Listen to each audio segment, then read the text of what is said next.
नाज़रीन, आज एक बार फिर हमारे साथ है मारूफ टीवी एंकर जनाब अब्दुल जब्बार आतिश। अस्सलाम वालेकुम आतिश साहब। बहुत शुक्रिया जी। वालेकुम अस्सलाम जुनैद साहब, बस आपकी बड़ी मेहरबानी कि आपने दोबारा याद फरमाया है। मैं तो चाह रहा था कि 1-2 महीनों में 2-3 दफ़ा अगर फिर आप मुझे यहाँ बुलाएं तो मुझे बड़ी खुशी होगी, क्योंकि मेरा ख्याल है आखिरी महीना ही चल रहा है। किस चीज़ का? मेरे इस काम का जी, एंकरी का। और किस चीज़ का? वो जिस तरह सिनेमा के बाहर नहीं लिखा होता आखिरी हफ्ता चल रहा है। खैरियत है? बस जी क्या बताएं आपको, रेटिंग बिल्कुल ठुस हो गई है, समझ नहीं आ रही। और आपको तो मालूम है कि हमारी तो सारी रौनकें, इज्जतें और ज़ियाफ़तें ये रेटिंग के साथ ही है। और रेटिंग इतनी गिर गई है कि समझ नहीं आ रही कि करूं क्या। क्यों गिर गई है रेटिंग? समझ नहीं आ रही जुनैद भाई, आप यकीन कीजिए, मुझे तो लग रहा है कि मेरे खिलाफ कोई साजिश हुई है, किसी एंकर ने कोई जादू टूना करवा दिया है। हर मौजू आजमा के देख लिया है शो में, रेटिंग उठ ही नहीं रही। तो क्रिस्पी किस्म के मौजू तलाश कर। क्रिस्पी, सुपर क्रिस्पी मौजू भी रखे हैं यार। भंग वाले पापड़ों पे किया है, अब उससे ज्यादा क्रिस्पी कोई चीज हो सकती है?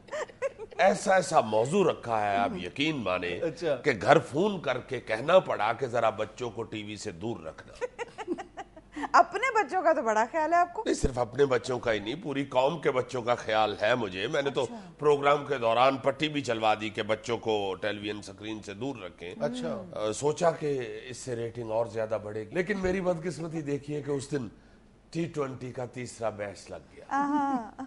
बस फिर बच्चे क्या, बुजुर्ग भी मेरे प्रोग्राम से दूर ही। उधर पाकिस्तान हार गया, इधर आतिश हार गया। अब रेटिंग के लिए कुछ नया करें ना। सिर में मेहंदी ला लूं, क्या नया करूं? शो को कल ही करवा लूं, या 2020 मैच की तरह कोने में एक प्लेटफॉर्म बनवा लूं और 3 लड़कियां खड़ी कर दूं जो ऐसे ऐसे करती रहे।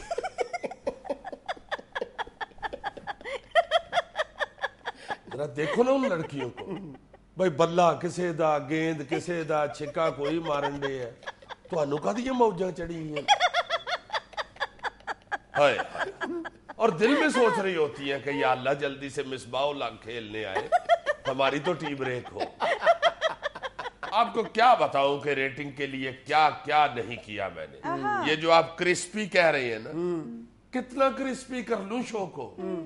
खातून सियासतदानों की बहुओं को बुलाया, अच्छा, कि कुछ तो सास के बारे में कहेंगी, कोई गुस्सा निकालेंगी, मगर नहीं। ब्रेक में ऐसी ऐसी बातें सुनाती रही अपनी सासों के बारे में, मगर जो ही कैमरा ऑन होता, सास की तारीफ के पुल बांधने शुरू कर दिए। एक खातून ने तो मुझे सुनाया कि मैं अपनी सास को घर में खामंद के सामने क्लाशनकोव कहती हूँ। अच्छा। कैमरा ऑन हुआ तो कहने लगी मुझे तो दूसरी माँ मिल गई है। अच्छा। क्रिस्पी, क्या क्या क्रिस्पी काम नहीं किया मैंने, आपको क्या बताऊं जुनैद भाई। पॉलिटिकल टॉक शो है मेरा। मौजू मेरा था पाकिस्तान अब कौन बचाएगा। अच्छा। मेहमान चारों के चारों मैंने बुलाए, खुसरे। खुसरे नहीं, ख्वाजा सरा। ख्वाजा सरा ही कहता रहा पहली 2 ब्रेकों तक। अच्छा। रेटिंग नहीं हिली। खुसरे कहना शुरू किया तो रेटिंग ने हरकत की। साहब, ये रेटिंग के लिए अब क्या कुछ करते फिर रहे? कुछ संजीदा मौजू तलाश करें, संजीदा बात करें। संजीदगी ने भी कुछ नहीं दिया जुनैद भाई। अब मुझे ये बताएं, फजाई आलूदगी से ज्यादा संजीदा मौजू क्या हो सकता है? बड़े बड़े एंकर ने इस मौजू को हाथ डालते, मगर मैंने किया इस मौजू पे प्रोग्राम। अच्छा। और प्रेजेंटेशन ऐसी बनाई। और यार वो मैंने देखा था आपका प्रोग्राम, इंतहाई संजीदा मौजू और इंतहाई गैर संजीदा अंदाज था। गैर संजीदा क्या था जी? जान हथेली पे रख के वो प्रोग्राम किया था मैंने। क्या किया था आपने? फजाई आलूदगी मौजू था जी। अच्छा। मैंने सोचा कि खुद फजा में जाके तो प्रोग्राम किया। फिजा में मतलब जहाज में बैठ के शो करके आए हैं? नहीं जी, आसमानी पंगूड़े पे बैठ के किया। एक डोली में मैं खुद बैठा और 3 मेहमानों को बाकी 3 डोलियों में बिठाया। अच्छा। मेहमान 4 थे, एक को फिर उस जगह खड़ा किया जहां वो खड़ा होता है। वो पाई पाई तेरी तेल दी कढ़ाई, तेरा लून ना पता सा तेरी रन करे तमाशा पाई जोर दी। ये अजीब बात कर रहे हैं आप। क्या बताऊं आपको मोहतरमा, क्या अजीब मंजर था वो उस शो का। ओहो, अजीब अजीब आवाजें आ रही थी, सवाल कुछ हो रहा था, जवाब में कुछ मिल रहा था। कोई कह रहा था ओए चूंटा रोको, कोई कह रहा था हाय ओ मैं मर गया। अजीब सिलसिला चल निकला। मैं तो हंस हंस के दूरा हो गया। मैंने सवाल किया हुकूमती रुकन से कि जो आपकी कारकर्दगी है अगले इलेक्शन में, जब आपका बैलेट बॉक्स खुलेगा तो क्या कहेंगे? उसकी आवाज आई, हाय अब मैं मर गया। अगली डोली में बैठे हुए आपोजिशन के रुकन से मैंने पूछा, आप क्या कहते हैं हुकूमत के बारे में? उसकी आवाज आई, ओ चूटारों को।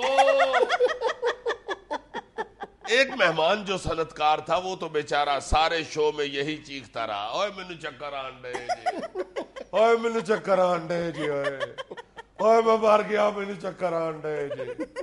क्या बताऊं आपको, हकूमती सियासतदान वाली डोली एक दफा ऊपर गई, यकीन करेंगे कि मुझे उसी वक्त मैसेज आया, इनू तो तक आ दे।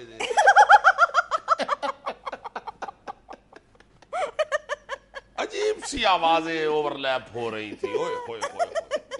पूरे शो के दौरान मेरे जहन में जब भी शो की रेटिंग आई है, मेरे मुंह से भी यही आवाज निकली है, पाई पाई जोर दी।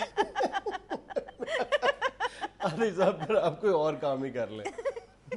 यही तो टेंशन है कि कोई और काम मुझे आता भी नहीं और कोई संजीदगी से मशवरा भी नहीं देता।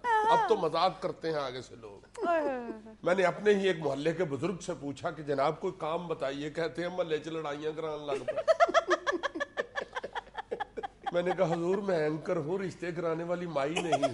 आप सीरियसली कोई दूसरा काम सोच रहे हैं? तो और क्या जी, रेटिंग इतनी गिर गई है, क्या करूं, कोई इज्जत ही नहीं रही बिल्कुल। आप यकीन कीजिए जुनैद भाई, जब रेटिंग अच्छी होती थी उन दिनों में मैं जब अपने चैनल पे पहुंचता था, सिक्योरिटी वाले दूर से देख के मेरी गाड़ी को गेट खोल दिया करते थे, बल्कि दौड़ के पार्किंग में पार्क करवाते थे गाड़ी खुद।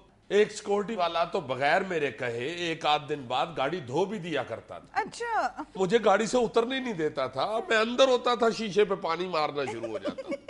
मैं अंदर से चीख रहा होता था कि ठहर जाओ खुदा के लिए 1 मिनट। नहीं नहीं बाबूजी, नहीं नहीं, हमारी अपनी गाड़ी। अब रेटिंग क्या गिरी है, कुछ दिन पहले मैं चैनल पे पहुंचा हूं, गेट नहीं खोल रहे बल्कि रोक रहे हैं मेरी गाड़ी बाहर। मैंने समझा शायद एमडी ने कह दिया ना घुसने देना। मैंने कहा खैरियत है? कहता जी वो पिकअप निकल ले फिर आप जाइएगा।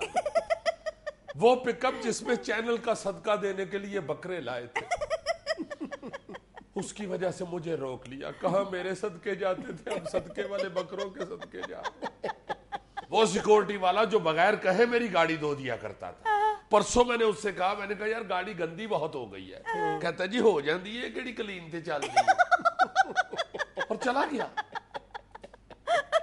कहा अच्छी रेटिंग के दिनों में हमारे चैनल का लिफ्ट ऑपरेटर मुझे सालम लेके जाया करता था, और कहा मुझे रोक के कहने लगा बाबूजी जरा 1 मिनट ठहर जाओ, कंटीन वाले दे घ्यो वाले पीपे उत्ते छाड़ा वा फिर आके सानू लै जांदा।